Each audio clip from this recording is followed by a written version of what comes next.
So, are you one of those people that be like, Lord, I need more patience?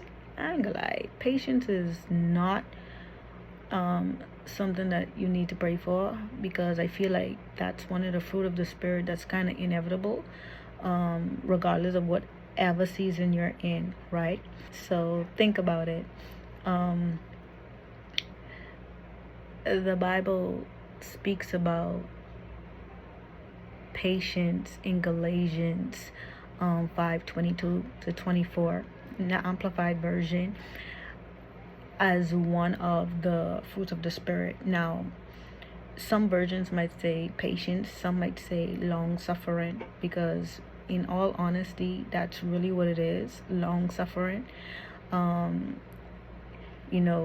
The Bible speaks about in that particular verse that it's not just patience, it's not the fact that you are waiting, but it's your response as you wait. So my question is, in everything that's happening, life is very chaotic. How are you responding at this point?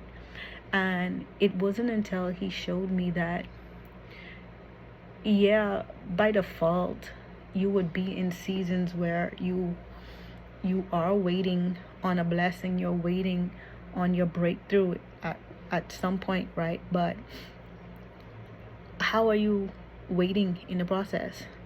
Are you worshiping while you wait? Are you praying while you wait? Are you singing praises while you wait? Are you joyful while you wait? Like, it's your response. And then he showed me that our response can actually be contagious, because sometimes we cause long suffering on ourselves. How is that the case? Because your response and your posture isn't where it needs to be in your waiting season. So if you're bitter, if you're angry, if you're constantly complaining, you're actually prolonging your season. You see what I'm saying? So he told me, like, Shay, in your posture of waiting, allow people to be attracted to you. Allow them to be attracted to your posture, where it can now become something that's transferable, because they're looking at you, they can see everything that you're going through, but they realize that you're counting it as joy. They realize that you're being you're immovable, like you're not being shaken by the trials and the fiery darts that's coming towards you.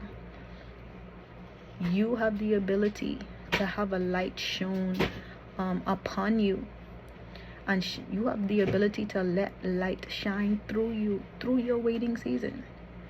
So change your language, change your posture. If you're not doing anything in a long suffering season, you're just, you know what, I'm gonna be nonchalant and just wait for this time to pass by, that's probably the wrong posture to be in, to be honest. So learn to praise more, learn to speak life, confuse the enemy in your long suffering season, literally, because I want to believe I've finally gotten to a place and a posture of, okay, clearly this is the season that you have me in, so you know what, I'm gonna do the opposite of what I usually do. Yeah, I getting threats upon threats upon threats from the enemy. He using people to bring the threats, but my posture is, you know what, I'm gonna be patient, because he said that literally every season of suffering has an expiration date, and weeping may endure for a night, but joy comes in the morning. We never know when that morning process is. We never know when things are going to shift, but perhaps your response through that particular season can cause your situation to change overnight. If it's being prolonged and you're in it for years, there's a possibility you're not learning what you need to be learning in that season. So patience definitely isn't something that we need to be praying for, because situations and people, I want to believe it's inevitable. They're going to do something, they're going to say something that's going to try you. But are you going to pass the test, or are you going to fail it? You be the judge of that.